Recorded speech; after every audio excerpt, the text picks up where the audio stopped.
Taste లో good, సిటీలో street food, నగర వాసులను ఉవ్విళ్లూరిస్తున్న వీధి తినుబండారాలు. పూర్తి వివరాలకు చదవండి రేపటి సాక్షి దినపత్రిక.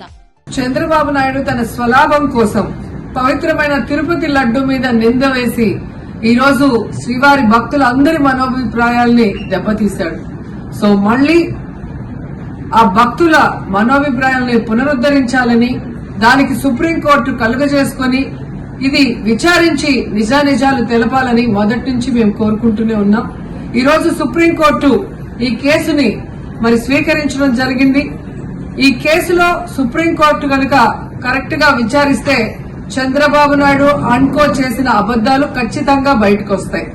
ఎందుకంటే మీరే చూశారు, చంద్రబాబు నాయుడు లాంటి వాళ్ళు ఒక సీఎం స్థాయిలో ఉండి తప్పు జరిగిందా లేదా అని విచారణ చేయకుండా, ఎటువంటి సాక్ష్యాధారాలు లేకుండా కేవలం జగన్మోహన్ రెడ్డి గారిని టార్గెట్ చేయాలి, ఆయన మీద నింద వేయాలి, ఆయన్ని హిందువులకి దూరం చేయాలన్న ఒక దురుద్దేశంతోనే ఈ యొక్క కామెంట్ చేశాడు అనేది స్పష్టం కాబోతుంది.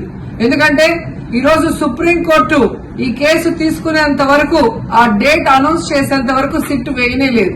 అంటే ఉన్నత స్థాయి విచారణ ఎక్కొట్టాలి, ఉన్నత స్థాయి విచారణ జరిగితే తాను చెప్పిన అబద్దం బయటపడుతుందన్న భయంతో సిట్ ని హడావిడిగా ఏర్పాటు చేయడం మనం అందరం కూడా గమనించాలి. మొదటి నుంచి మాకు సిట్ మీద ఎందుకు నమ్మకం లేదు అంటే, తన పరిధిలో ఉన్న సిట్ ని చంద్రబాబు నాయుడు వేస్తే ఆల్రెడీ తను ఒక జడ్జిమెంట్ ఇచ్చేశాడు కాబట్టి దానికి లోబడే అధికారులు అబద్దాలు మాట్లాడతారు, నిజాలు చెప్పరు.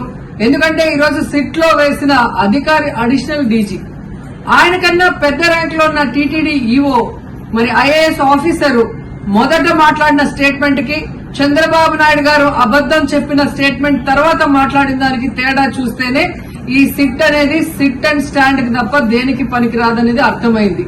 అందుకే మేము మొదటి నుంచి అడిగాము, సుప్రీంకోర్టులో విచారణ జరగాలి, సిబిఐకి డైరెక్షన్ ఇచ్చి విచారిస్తే ఖచ్చితంగా మత కల్లోలాలు సృష్టించాలనుకున్న చంద్రబాబు నాయుడు అనుకో అందరికీ కూడా బుద్ధి చెప్పే అవకాశం దొరుకుతుందని.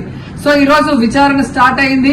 దీన్ని సిబిఐకి అప్పచెప్పి సిట్టింగ్ జడ్జి పర్యవేక్షణలో మరి విచారణ జరిగితే ఖచ్చితంగా హిందువుల మనోభిప్రాయాల్ని గౌరవించిన వాళ్ళమవుతాం, పునరుద్ధరించిన వాళ్ళమవుతాం.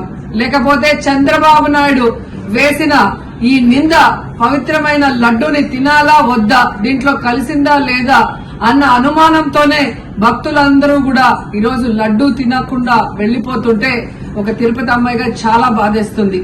ఈ రోజే అలగర్ కోయిల్ మదురై దగ్గర మరి దక్షిణ తిరుమల చాలా పవిత్రమైన టెంపుల్, ఇక్కడ భగవంతుడిని కోరుకున్నాను, ఖచ్చితంగా సుప్రీంకోర్టు ఇన్వాల్వ్ అయి ఈ కేసును విచారించాలి. తప్పు చేసిన వాళ్ళని, అలాగే అంటే తప్పుడు స్టేట్మెంట్ ఇచ్చిన వాళ్ళందరూ ఎంత పెద్ద పొజిషన్ లో ఉన్నా కూడా వాళ్ళని శిక్షించాలి అని భగవంతుడిని కోరుకున్నాను, సుప్రీంకోర్టుని కోరుకుంటున్నాను.